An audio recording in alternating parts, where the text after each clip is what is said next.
আবার একটা রান্নার ভিডিও নিয়ে চলে আসলাম। দেখো পুঁটি মাছ রান্না করব।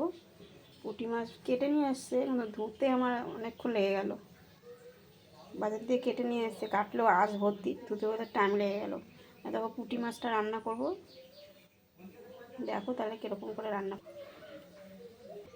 দেখো ধুয়ে ভালো করে নুন মাখিয়ে রেখেছি, এবার একটু হলুদ দিয়ে নেবো। এই দেখো হলুদ মাখিয়ে নিয়েছি। কড়াইতে তেল দিয়ে দিয়েছি। এই দেখো তেলটা হয়ে গেছে, মাছটা দিয়ে দিলাম। এই দেখো এক পিঠ ভাজা হয়ে এসছে।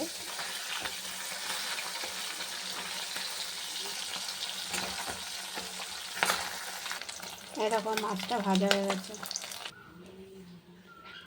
মাছ ভাজা হয়ে গেছে। কালো জিরা সম্বাদ দিয়ে দিলাম। দেখো আমি আলু দিয়ে আর বেগুন দিয়ে রান্না করবো। তোমরা কমেন্টে জানিও কী দিয়ে খাও। আমি তো প্রথমেই রান্না করছি পুঁটি মাছ বেগুন আর আলু দিয়ে। আলুটা আগে একটু হালকা ভেজে নিই, তারপর বেগুনটা দেবো। আলুটা ভাজা হয়ে গেছে, দেখো বেগুনটা দিয়ে দিলাম। বেগুনটা এরকম করে কেটেছি।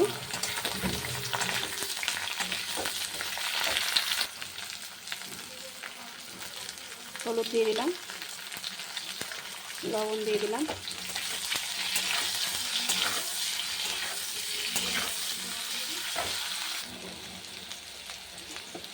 এরকম টমাটো কুচিটা দিয়ে দিলাম।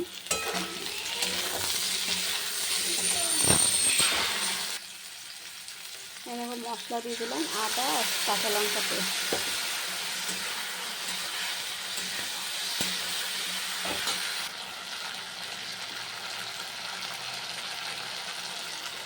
হলুদ দিয়ে দিলাম, কাশ্মীর লঙ্কার গুঁড়ো দিয়ে দিলাম, একটু জিরার গুঁড়ো দিয়ে দিলাম, একটু লবণ দিয়ে দিলাম,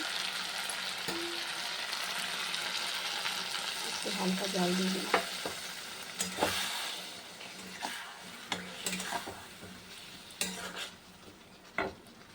এরকম মশলাটা কষানো হয়ে গেছে, একটু হালকা জল দিয়ে দেবো।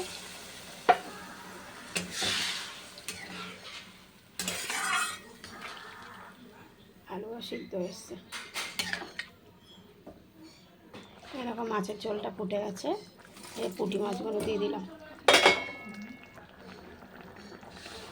নুন টুন সব ঠিক আছে। এরকম চিনি দিয়ে দিলাম।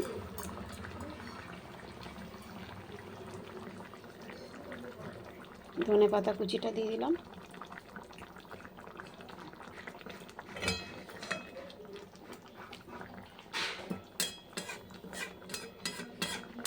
আমি আবারও বলছি, পুঁটি মাছ এই আজকে আমি ফার্স্ট রান্না করলাম। রান্নাটা ঠিকঠাক হয়েছে কিনা কমেন্টে বলে জানাবে। এই দেখো রান্নাটা হয়ে গেছে, এইটুখানি ঝোল রাখতে হবে। দেখো রান্নার কালারটা কত সুন্দর হয়েছে আর খুব টেস্টি হয়েছে। প্রথম রান্না করো, খুব টেস্টি হয়েছে। তোমরাও বানিয়ে এরকম করে খেয়ে রেখো।